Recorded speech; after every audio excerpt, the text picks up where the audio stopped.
Yes, yes, yes, yes, yes. Once again, right off on the TikTok, this is on the clip drop. You're locked into the sounds of Bugle, the anointed one. This one right here is titled Trustworthy. You have to know, say, anyone you can trust around here. Your heart have to clean, your thoughts have to clean. You have to have well of good meds. Some people come around here and them a wolf in a sheep clothing. Them the real. Them put up a facade. But when you know say you have the Almighty around him, I can shine the light on anything when you right. You're locked into One Love Radio 93.5 FM. And I'm gonna have the opportunity, well, I do have the opportunity to speak with the artist, the talented, the maestro, Bugle, and he's right here on the lines with us right now, and I want to welcome him to Real Music on One Love Radio 93.5 FM. Bugle, greetings and good night. That's a love and press one go on. It is such a joy, Bugle, to be, having this opportunity, and this has been a long time coming. I had to rearrange some things to make this happen, but here we are, and I am quite excited to bring you and present you to our listeners today. How you doing, brethren? What's the vibes like right now? I know you're in Jamaica. What's going on? Talk to us a little bit. To have you on One Love Radio 93.5 FM, and it's been about a year now since I have not have a nice little reason with you, a nice little vibes, and I know within the timing of the time you had released a few album. I know you had released at least Apex within the last year as album. I'm not quite sure if you're still promoting that or you're trying to work with something else. But yeah. Apex was actually 2 years ago. 2 years? Okay, 2 years ago. Which was, and did you release another single after Apex? I always have to talk songs. But, not songs, but album. I was supposed to be putting out an album this year, of course, because I usually drop an album every 2 years. But for some reason, like, the energy never permit me to do it, so I just sit it out and I wait until next year. So it go more well. But Bugle, all right, so let's get into the meat of the matter for our viewers who may be hearing your story for the first time. Who is Bugle, and who is,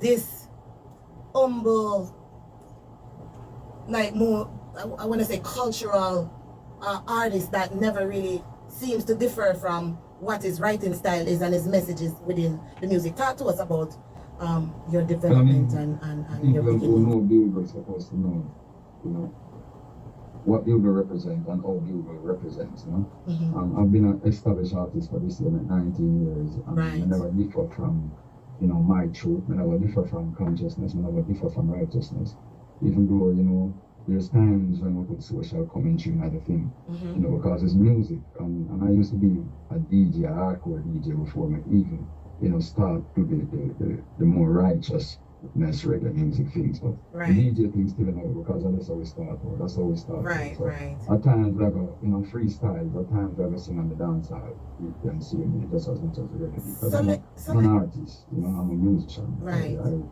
I don't really specialize on witchery. What I specialize in is the content. You understand? If it's not clean and right. Sometimes, as I say, sometimes we will have vibe. Like when you hear me on the WYFL rhythm, we have vibe because a dance is an power thing that our culture. Right. You understand? But that is not the main focus of me as an artist. My main focus is to make sure I try to educate and entertain. So it's always about positive. Right. Concern. And if you listen to even my projects, my albums, then I will realize you have a 100% positive music. Absolutely.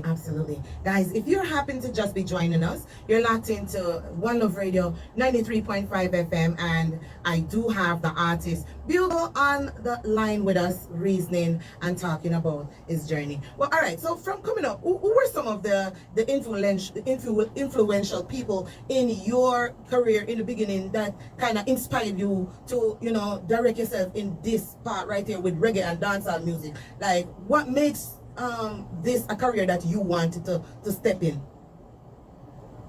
Music has been my first love, to tell the truth, What I end up doing, like my father at one point. My father never said really? Because as a real thing for for me to do. Right. Because my father is a countryman, my father is a farmer, my father Right. never connected with music or a musician. I know nobody personally do music. Right. See? So I'm saying for learn a real trade when you see my music as a little, which is understandable. Right. So I went on learned fashion designing and I do it for a minute and I enjoy doing it as well. So were you any good? Okay. But at least were you any good at it though? Like, could you design something, or have you ever designed something for yourself that inspired you that you wanted to wear? Because you don't dress normal like in a regular wear. Oh my gosh, Bugle. Oh my gosh, I apologize for that. I am not quite sure what's going on, but I hope you are hearing me now. Can you hear me now? Bugle, yes, can you hear me?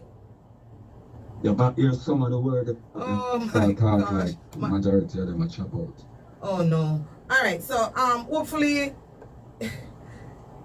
you can hear me now. I don't know what's going on. Okay, because I'm hearing you clearly. So it's gotta be something on my side as to why I'm not coming through clearly. But anyhow, I was asking you if you have ever designed a piece for yourself that you something that you wear inspired by your design as a designer, even though you're not practicing. Because actually, I mean, you choose them on wear whoever's myself. Right. I'm comfortable doing that. It's a thing I really love to do. I love put my thing together, and, you know, I'm feeling free within myself. Right. Because me have to love how me look before, you know. I actually want somebody else to love how me look. I have to impress myself first before I try to impress nobody else. Yes, I. So that's one of the reasons why me love clothes what me wear. It's not like if somebody give me them opinion, you know, I don't take it, but it's me. Me represent myself. All right.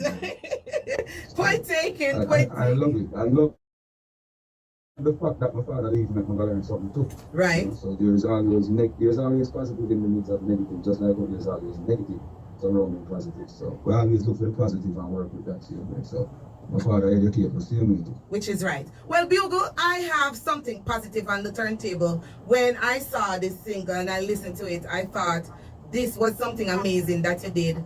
This song is between yourself and Layla. Is it Layla Reid? A little bit more about this collaboration. Layla is my daughter, of course. I'm a 15-year-old daughter. Seen? I pick her up from school every day. And like I work at night. So like I would have played my songs for her when I pick her up at school and ask her opinion. Right. You know, and on this particular day, I never played a song for her, I played a rhythm. Okay. Me and I just in the car and I played a rhythm. I come up with some idea, and when I come up with that melody at the top, I said, I know this would have fit Layla, but I didn't say it to her, you know, because she loves singing as well, of course. And when I drop her off at her house, I come home and I went into the studio and I recorded the entire song. And then I played it back for her the next day. And she said she loved it. And I asked her if she would have wanted to see it. And she got really excited about it. And I just sent it to her and tell her to learn it. And over the weekend, that following weekend, I just bring her another studio and she recorded one go. That was it really. We went and we do a video. You said she recorded one go?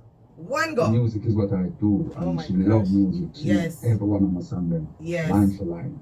Which is right. You know, it's not a place where she's pursuing a career right now. Right, you know, right. She's in high school. She's turning 16 this year, of course. So that's the focus. The focus for her is not music. It's to complete high school. She's an extremely bright kid. She's one of the best high school in Jamaica, of course. So, right. She goes to Immaculate. She goes to Immaculate. Yes, I so see the I'm not trying to distract her. Right.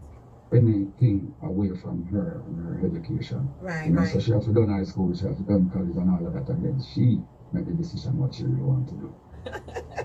Well, at least she get to wiggle her toes a little bit in the music, even with a single with that. So I am quite impressed with her vocals. Her sound is very unique. I like it, and it's very fresh. But like you said, she has to stay focused industry as it is right now, because it has been changing over the past few years technology wise, and I am not sure if you think it's for the best, but let's hear your opinion.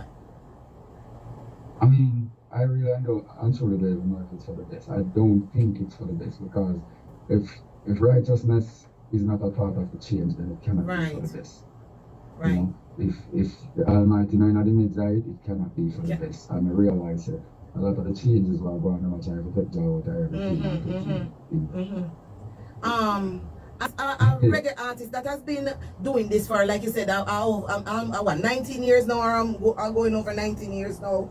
You have been... This year is my 19 year as an established artist. Okay, so as an established artist. So you feel like with technology, it's not a little bit, I want to say, more easier, or is it harder for the artists themselves? Because you remember one time, you know, people used to go into the record stores and buy music, but music is now at people's fingertips. So is it harder for the artists them to get that monetary support because they make music and put it in the clouds now instead of being on hard copies and so on and so forth? Or isn't it more easier and more accessible to people now? The thing is, you know, if you sometimes the things then where you get so easy is like you do it because of how easily, you know, you access that. And I think that's one of the things with music, because when you look back before our time, right? If you ask any one of the artists, then producers, you know, any one of the people were involved in the music, right? Before now, I'm gonna tell you, when you're born, music is totally different. You still there, you know the importance of not having a shows. Yes, you're so right. You know, but with the music, because it's so easily accessible, a man just must say, yo, I didn't even pay this to mine right now. You go back to this, man, because I don't know where you're going to pay for. You can just go on YouTube or go anywhere to listen to it. Right. You see me? But when a man did have to pay for it and carry it on him head and the sound them a fly with some big box with record and all of that, people really enjoy the music. Yeah, and that's people were more... This dancehall is still the yes. And we still have talent. And you know what? Talent now, like what they are in the 90s. Yeah, and you know what? But the difference with the 90s. Talent is not here. The talent is here. See, but you have talent. Enough talent here. You're so right. Do we have a crossover record? Yeah. But then, like every month, one record crossover. True. You know, we used to have loads and loads of songs across over back then. You're but so now, right. We hear some popular songs, but we now hear them across over. They're not crossover in the mainstream. So you don't think that the song that TJ came up with kind of make it cross over a little bit in the other culture besides ours? Because that, like we're reasoning about the times now and how music tend to get digitalized a certain way where it can transcend over different boundaries, and I feel like you said they're not crossing over, but I feel like TJ had a little bit of crossover with his song that he had, Drift.